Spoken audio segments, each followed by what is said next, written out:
Shalom, saya ingin menyapa saudara-saudari dimanapun kita berada. Pada saat ini kita akan belajar mengenai sekolah sahabat di pelajaran yang ke-10 dengan judul Spiritualisme Terungkap. Saya pada saat ini ditemani oleh 3 narasumber. Yang pertama yaitu Saudari Kayla, Saudari Lisda, dan juga Saudara Prabu.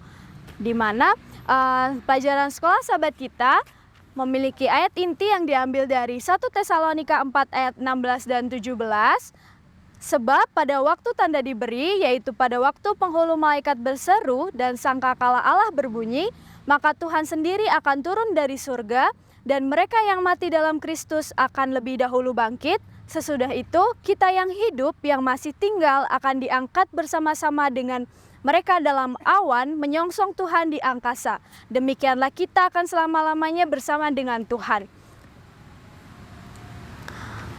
Spiritual ini adalah bagian dari rencana iblis yang digunakan untuk mempromosikan kejahatan dan untuk mempertahankan supaya manusia tetap berada dalam pihaknya dalam pertentangan besar saat ini. Itulah sebabnya umat Allah pada saat ini dipanggil untuk memberitakan kepada umat manusia yang masih sisa mengenai sifat dan maksud spiritualisme yang sebenarnya, serta ajaran kitab suci dan pengharapan yang benar bagi umat manusia. Kita masuk dalam pelajaran hari Minggu, di mana hari Minggu dengan judul Konsekuensi Mematikan Spiritualisme. Menurut Saudari Kayla, apa pendapat Anda mengenai konsekuensi mematikan spiritualisme pada pelajaran hari Minggu? Kita harus mengetahui dulu apa spiritualisme ini. Spiritualisme adalah salah satu teori kebakaan atau kekekalan jiwa. Ini merupakan salah satu doktrin palsu yang dibuat oleh iblis. Ada sebuah dongeng yang mengatakan bahwa kematian sebenarnya hanyalah pintu masuk ke tahap baru kehidupan. Jadi kita ini kalau udah mati, tadinya wujudnya terlihat oleh manusia, tetapi berubah wujud menjadi tidak terlihat. Jadi seperti mengupgrade kehidupan yang baru. Tapi kita tidak mati, kita masih hidup. Di pelajaran kita hari Minggu ini, Tuhan sudah melarang kita, Tuhan juga mempertegas kita untuk tidak terlibat dalam okultisme. Okultisme ini kepercayaan terhadap roh-roh lain ataupun makhluk gaib seperti itu, dan kita dianjurkan jangan pernah berbicara atau minta petunjuk seperti kepada peramal ataupun dukun, bahkan ke arwah-arwah orang mati. Itu sebenarnya tidak ada, karena kalau mereka sudah mati ya mati, tidak akan ada istilah arwah mereka itu udah naik ke surga. Tidak. Kita ini yang udah mati akan menunggu ada saatnya kebangkitan yang disebut dengan kebangkitan pertama sampai Yesus datang yang kedua kali. Dan jika ada yang melakukan atau mengikuti okultisme ini, mempercayai okultisme ini, di dalam Imamat 20 ayat 27 mengatakan orang-orang seperti itu harus dilempari dengan batu sampai mati. Kalau kita dengar, wah, kita mengikuti hal seperti itu, kita bakalan dilempar sampai mati. Kenapa begitu? Itu salah satu yang dirancang untuk melindungi umat Israel agar mereka tidak menyembah kepada hal-hal lain, supaya mereka emang fokus kepada Tuhan. Ajaran palsu ini membuat ini upaya setan untuk membuat kita lebih jauh dari Tuhan. Tadi kan dikatakan kematian sebenarnya hanyalah pintu masuk ke tahap yang baru, berarti kita nggak mati kalau kita masih hidup. Kalau kita hidup, kita otomatis tidak perlu pertolongan Tuhan. Kita tidak butuh kayak kebangkitan yang Tuhan beri. Kita tidak perlu menunggu kedatangan Tuhan karena kita hidup kok nggak mati. Kalau kita mempercayai spiritualisme seperti ini, di situ Tuhan sangat senang. Berarti kita telah menjauh dari Tuhan. Dan doktrin seperti ini sudah ada sejak kita, mungkin dari kita anak-anak sudah mengetahui hal-hal seperti ini. Itu udah masuk juga ke dalam gereja pada saat gereja itu menjauh dari dasar-dasar Alkitabiah. Bahkan yang masuk doktrin ajaran palsu yang sudah masuk ke dalam gereja bukan hanya hal seperti itu saja, tetapi seperti hari Minggu. Udah jelas dikatakan di dalam Alkitab Keluaran 20 ayat 8, ingatlah dan kuduskanlah hari Sabat. Tetapi ada beberapa orang Kristen yang masih bergereja pada hari Minggu. Itu emang tidak bisa kita pungkiri atau kita hindarkan, karena hal-hal tersebut itu sudah ada sejak dari dulu, bukan hanya baru-baru ini, tapi itu udah lama. Oleh sebab itu, untuk agar kita jauh dari ajaran palsu ini, kita harus selalu melibatkan Tuhan Yesus, karena dengan kuasanya dan dengan kasih karunia-Nya saja kita bebas dari belenggu kejahatan ataupun ajaran palsu yang ada saat ini. Terima kasih. Oke, terima kasih. Baik, berarti untuk hari Minggu ini kita harus memahami konsep dari spiritualisme itu sendiri, lalu kita juga tidak boleh terlibat dalam kepercayaan-kepercayaan yang lain, karena kepercayaan kita hanya kepada Tuhan Yesus itu sendiri. Baik, kita masuk ke dalam hari Senin dengan judul Kematian dalam Perjanjian Lama. Untuk hari Senin ini, kematian ini diartikan sebagai istirahat yang panjang atau tidur sampai menanti kebangkitan atau kedatangan Tuhan yang kedua kali. Lalu bagaimana atau apa yang harus kita lakukan dalam penantian kita ini untuk menantikan kedatangan Tuhan dalam kematian ataupun dalam pertentangan besar yang sedang terjadi saat ini. Ya, baik, kita akan lanjut ke pelajaran hari Senin, kematian dalam Perjanjian Lama. Kematian dimaksud dalam Perjanjian Lama itu seseorang yang mati itu berarti dia itu tidur dalam waktu yang panjang sampai menunggu kedatangan Tuhan Yesus yang kedua kali.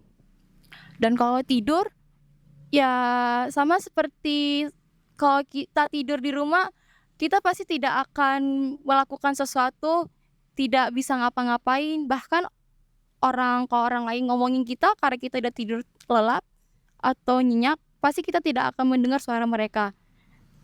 Jadi seperti itulah yang dikatakan dengan kematian. Dan arwah-arwah itu kayak yang dikatakan orangnya udah naik ke surga. Si arwah ini yang mengganggu si B karena melakukan kesalahan ke si A, jadi si A mengganggu, menakut-nakutin, itu tidak ada. Dan selama kita hidup di dunia ini yang banyak ajaran-ajaran palsu, banyak hal yang membuat kita jauh dari Tuhan. Kita terutama buat anak-anak muda yang imannya masih butuh diteguhkan, yang masih goyah. Sebagai anak muda, kita harus bersedia untuk melawan mereka dengan kebenaran kitab suci, bahwa orang mati tidak tahu apa-apa dan bahwa mereka yang tampak seperti itu adalah roh-roh jahat. Dan kita harus, yang hidup ini harus selalu mempraktekkan ajaran yang telah Tuhan berikan, kita harus mencerminkan kehidupan Kristen, seperti kalau ada kebaktian kita ikutin dengan baik, dengarkan dengan baik, baca Alkitab, berdoa. Mungkin tanpa kita sadarin, orang-orang yang di luar sana, teman-teman kita yang di luar sana, pasti akan memperhatikan kita dengan gerak-gerik kita wah ternyata orang Kristen begini ya perbuatannya. Mereka itu kayaknya akur, baik, dan kehidupannya tentram. Tanpa kita sadarin, dan juga berharap sih dengan perbuatan kita seperti itu, mereka mau bergabung dengan ke gereja kita. Mereka mau semakin dekat dengan kita lagi untuk mengenal kebenaran Tuhan dan semakin tertarik untuk mengetahui kebenaran itu yang sebenarnya. Terima kasih. Oke, berarti intinya adalah kita harus tetap bersedia dalam apapun kejadiannya. Kita harus siap menghadapi pertentangan ataupun apapun yang iblis sedang siapkan pada saat ini. Oke, terima kasih kepada Saudari Kayla. Kita lanjut masuk ke dalam pelajaran hari Selasa yang dilanjutkan dengan kematian dalam Perjanjian Baru.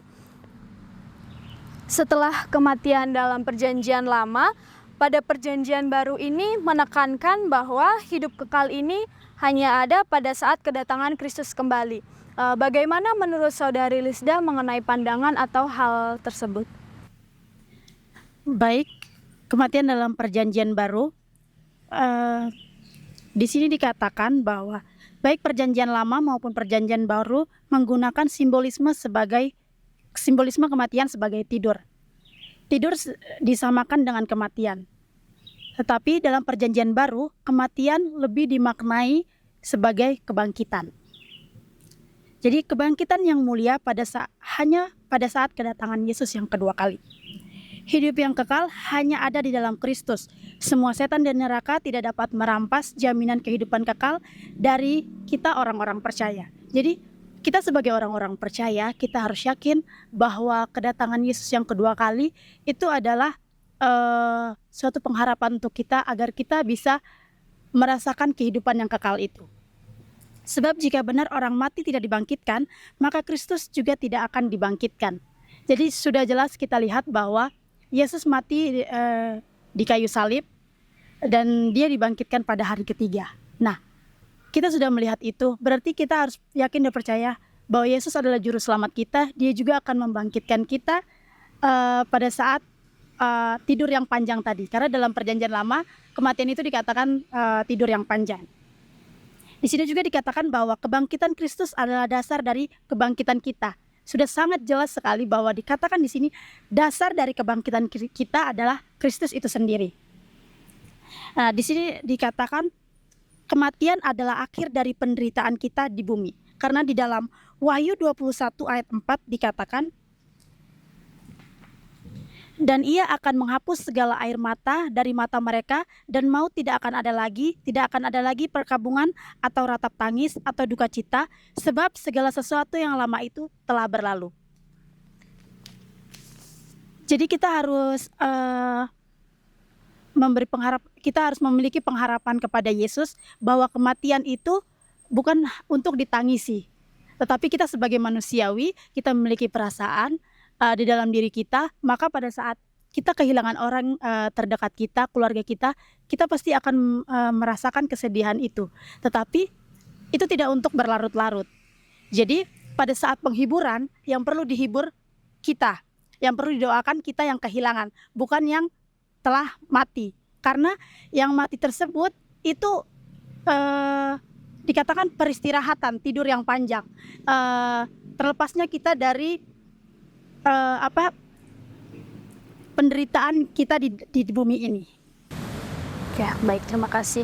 Berarti kita sebagai umat-umat Tuhan, sebagai umat-umat Allah, kita harus selalu tetap memiliki pengharapan kepada Tuhan ya, walaupun yang seperti sudah dibilang bahwa kita kehilangan pasti kita merasa sedih atau duka cita, tetapi kita harus ingat dan percaya bahwa penghiburan dari Tuhan adalah yang abadi dan kekal.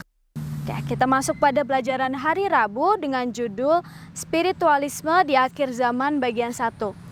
Nah, di sini dijelaskan bahwa iblis ini menggunakan tanda-tanda ataupun mukjizat untuk menipu banyak manusia ataupun menipu banyak orang.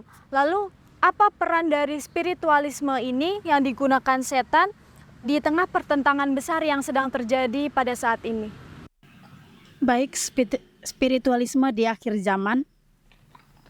Di sini dikatakan bahwa iblis akan menggunakan tanda-tanda dan keajaiban dan mukjizat-mukjizat yang spektakuler untuk menipu banyak orang sebelum kedatangan Yesus. Jadi sekarang ini banyak sekali tanda-tanda yang kita pikir itu baik untuk kita, tetapi itu adalah tipu muslihat dari setan agar kita lebih percaya kepada dia, lebih meyakinkan dia daripada kepada Yesus sendiri. Karena di sini dikatakan mereka memperlihatkan atau melakukan tanda-tanda dengan sedemikian menarik. Hal-hal dunia itu sangat menarik sekali. Jadi apalagi kita hidup di akhir zaman ini, kalau misalnya ada sesuatu hal yang baru, kita ingin sekali mencoba hal itu. Padahal sebenarnya hal itu tidak baik untuk kita. Itu hanya untuk kesenangan kita saja di dalam dunia ini. Karena dikatakan setan sudah sejak lama bersedia untuk menipu dunia ini. Jadi dari zaman Yesus dengan murid-muridnya, di situ setan sudah bekerja. Setan sudah bekerja, dia mencari cara bagaimana caranya agar kita yang percaya kepada Kristus, kita pengikut Kristus ini lebih mempercayai, lebih dekat kepada setan itu sendiri daripada kepada Tuhan. Karena di Alkitab sudah memberikan kisi-kisi mengenai apa yang terjadi di akhir zaman. Di 2 Petrus 1 ayat 21, di situ dikatakan bahwa Roh Kudus berbicara. Jadi kita harus yakin dan percaya bahwa dengan kita berpedoman kepada firman Tuhan, itu adalah sesuatu yang benar. Karena Roh Kudus ini bekerja untuk menulis satu buku kitab suci Alkitab ini, itu atas dasar keinginan dari Tuhan sendiri. Jadi dicurahkan ke sini untuk kita, dikatakan di sini untuk kisi-kisi kepada kita untuk mempersiapkan diri kepada akhir zaman dan kedatangan Yesus yang kedua kali.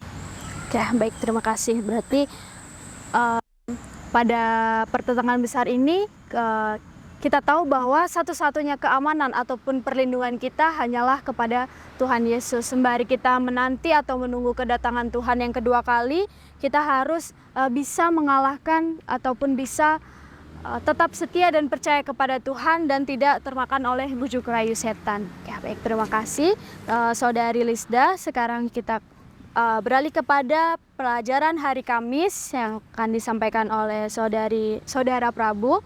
Dan pada hari Kamis ini, di mana iblis ini melakukan tipu daya yang banyak, dan ini adalah salah satu tipu daya terakhirnya di mana ia meniru atau berpura-pura menjadi Kristus.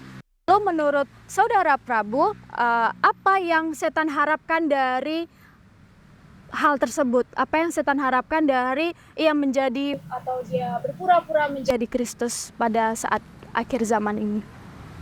Baik, setelah Tuhan mengizinkan tanda-tanda kedatangannya terjadi, seperti bencana alam, ataupun juga perang. Nah, selain manusia yang harus waspada melihat itu, nah, setan juga melihat itu sebagai kesempatan untuk segera menyesatkan banyak orang menjelang kedatangan Yesus yang kedua kali. Ada dua hal yang dimiliki oleh orang percaya, dan juga dua hal ini juga yang dicegah oleh iblis menjelang kedatangan Yesus. Yaitu yang pertama, di dalam Wahyu 14 ayat 12 mengatakan, yang pertama menuruti perintah Allah, dan yang kedua iman kepada Yesus. Nah, dua hal inilah yang dicegah oleh iblis. Yang pertama, menuruti perintah Allah, iblis mencegahnya dengan mengubah hukum Allah. Dan setelah itu iman kepada Yesus, setan mencegahnya dengan mereka menyamar menjadi seperti Kristus. Mereka membuat mujizat yang luar biasa, tanda-tanda yang hebat, dan sehingga ini menjerumuskan banyak orang yang menjadi pengikutnya. Nah, oleh sebab itu, hati-hati kepada saudara-saudara ketika melihat orang yang berbuat mujizat. Apalagi ini udah masuk ke dalam gereja, dan banyak orang yang lebih beriman pada mujizat itu sendiri, beriman kepada orang yang membuat mujizat daripada beriman kepada Yesus. Dan setelah itu setan juga mengaku melalui orang-orangnya mengaku mendapat wahyu dari Tuhan, yang padahal ini bertentangan dengan firman Tuhan. Mungkin itu yang setan harapkan, yaitu adalah menyesatkan orang-orang dengan dua hal itu. Oke, baik. Berarti apapun yang dilakukan oleh iblis ini tujuannya adalah untuk menghancurkan pengharapan atau kepercayaan kita kepada Tuhan, betul begitu ya? Dan dia akan melakukan segala mukjizat, tanda atau apapun yang dapat menjauhkan kita daripada Tuhan itu sendiri dan menjauhkan kita dari kebenaran kitab suci dan keselamatan di dalam Kristus. Oke. Terima kasih untuk pada pendalaman. Di sini dikatakan bahwa kita ini sudah diberi peringatan, di mana di hadapan kita terbentang banyak sekali pencobaan, banyak sekali penderitaan yang mana ini bisa datang kapanpun, dimanapun, dan dalam bentuk apapun. Lalu Saudara Prabu, bagaimana kita sebagai manusia dapat bertahan dalam pertentangan besar ini pada zaman akhir ini, di mana kita kan tahu sifat manusia adalah lemah terhadap godaan, lemah terhadap pencobaan ataupun soal duniawi lah. Bagaimana kita sebagai manusia pada saat ini bisa tetap bertahan dalam menghadapi hal tersebut? Baik, dalam Roh Nubuat menjelaskan bagaimana kita bertahan ya. Di dalam Kemenangan Akhir halaman 474 di Sekolah Sahabat Kita di hari Jumat di paragraf terakhir mengatakan, mereka yang dengan tekun mencari pengetahuan akan kebenaran dan berusaha untuk memurnikan jiwa mereka melalui penurutan, melakukan apa yang bisa dilakukan untuk bersiap menghadapi pertentangan itu, akan mendapat pertahanan yang pasti di dalam kebenaran Allah. Karena kau menuruti firman-Ku, maka aku akan melindungi engkau. Adalah janji juru selamat. Ia akan segera mengirim setiap malaikat dari surga untuk melindungi umatnya, sehingga tak satu pun jiwa yang percaya kepadanya dikalahkan oleh setan. Jadi kita dapat bertahan yaitu dengan mencari pengetahuan akan kebenaran. Artinya kita membaca firman Tuhan dan setelah itu berusaha memurnikan jiwa dengan penurutan, yaitu kita menurut firman Tuhan, lalu mengaplikasikannya dalam kehidupan sehari-hari, kita memperbaharui hidup kita setiap hari. Setelah itu kita selalu siap. Nah, dengan itu, maka dengan tambahan dari Tuhan, dengan kuasa Tuhan, maka kita dapat bertahan. Mungkin itu. Oke, baik, terima kasih. Jadi bagi kita semua, termasuk dalam upaya apapun, kekuatan apapun yang iblis lakukan, tipu muslihat dan mukjizat-mukjizat yang ia lakukan untuk menyerupai Kristus, tetap hanya Tuhan Yesuslah sebagai penyembuh bagi kita. Nah, saat ini kita tiba pada closing statement. Mungkin saya boleh meminta kepada narasumber kita untuk berikan 1 atau 2 kalimat untuk menutup diskusi Sekolah Sahabat Kita saat ini. Dimulai dari Saudari Kayla. Kita harus tekankan dan mengingat bahwa kematian adalah istirahat dalam tidur sampai kebangkitan. Yang kedua itu, tidak ada roh tanpa tubuh yang bergantayangan untuk berkomunikasi dengan orang yang masih hidup.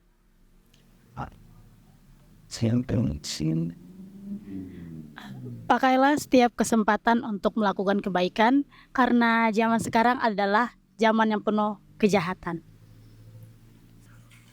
Marilah kita menerima kebenaran itu secara utuh dan juga mengajak teman kita, saudara kita untuk mempercayai Alkitab secara utuh. Dengan demikian, kita mempersiapkan dunia untuk supaya tidak disesatkan setan dan juga mempersiapkan dunia untuk menjelang kedatangan Yesus yang kedua kali. Tuhan memberkati. Baik, terima kasih. Demikianlah oleh karena hanya kuasa Kristus, oleh karena kematiannya juga di kayu salib, di mana itulah yang dapat mengalahkan kuasa setan dan kuasa kejahatan. Demikianlah Sekolah Sahabat pada pelajaran hari ini, ajakan kita supaya tetap setia dan tetap berpengharapan hanya kepada Tuhan Yesus. Terima kasih, Tuhan memberkati.